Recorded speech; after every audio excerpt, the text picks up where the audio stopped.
Assalamualaikum warahmatullahi wabarakatuh. Perkenalkan, nama saya Melisa, NIM 2205020028, Prodi Ilmu Administrasi Negara, Fakultas Ilmu Sosial dan Ilmu Politik. Kesempatan kali ini, saya akan menyampaikan materi tentang pengertian, jenis, dan bentuk korupsi.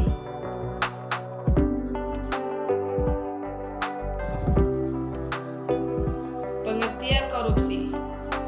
Secara etimologis, korupsi adalah sesuatu yang rusak, busuk, menggoyahkan, memutarbalik, menyogak, sehingga bisa disimpulkan bahwa arti korupsi adalah penyalahgunaan jabatan resmi untuk mendapatkan keuntungan pribadi. Jadi, pengertian korupsi secara umum adalah suatu tindakan penyalahgunaan jabatan atau wewenang yang dilakukan oleh seorang pejabat demi mendapatkan keuntungan pribadi. Sedangkan menurut Kamus Besar Bahasa Indonesia, korupsi adalah penyelewengan, penyalahgunaan uang negara atau perusahaan dan sebagainya untuk keuntungan pribadi atau orang lain. Jika menurut Undang-Undang Nomor 31 Tahun 1999, korupsi adalah setiap orang yang dikategorikan melawan hukum, melakukan perbuatan memperkaya diri sendiri, menguntungkan diri sendiri atau orang lain, atau suatu korporasi penyalahgunaan kewenangan. Menurut Undang-Undang Nomor 20 Tahun 2001. Selanjutnya, menurut para ahli. Menurut Profesor Subekti, korupsi adalah suatu tindakan perdana yang memperkaya diri yang secara langsung merugikan negara atau perekonomian negara. Kalau menurut Ashumardi Mazhar, korupsi adalah berbagai tindakan gelap dan tidak sah untuk mendapatkan keuntungan pribadi atau kelompok.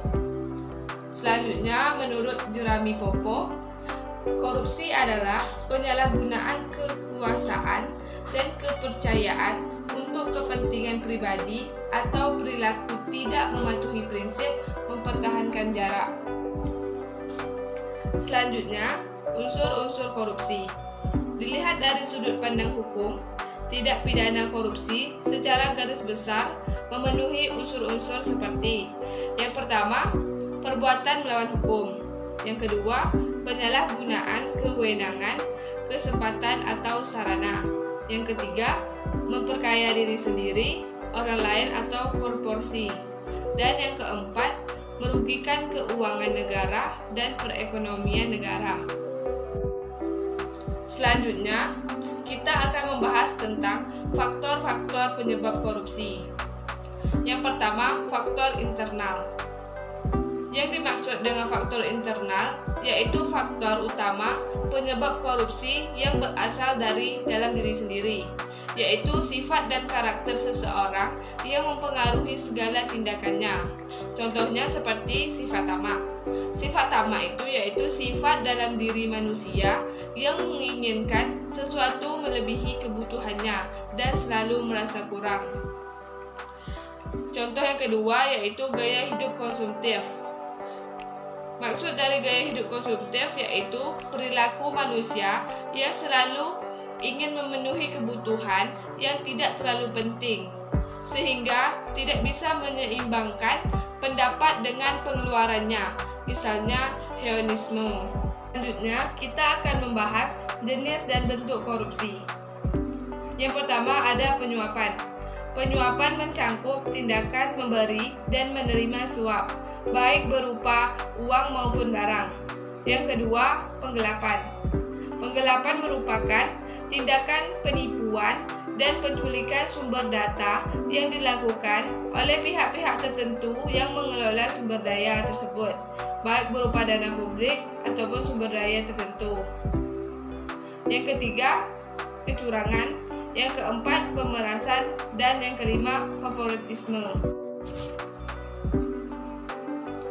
Selanjutnya kita akan membahas tentang cara mengatasi korupsi. Cara mengatasi korupsi ada 5. Yang pertama, membangun supremasi hukum yang kuat. Yang kedua, ekstensi para aktivis. Yang ketiga, menciptakan pendidikan anti korupsi. Yang keempat, membangun pendidikan moral. Dan yang kelima, membekal pendidikan religi yang intensif. Sekian penyampaian materi dari saya tutup dengan Assalamualaikum warahmatullahi wabarakatuh.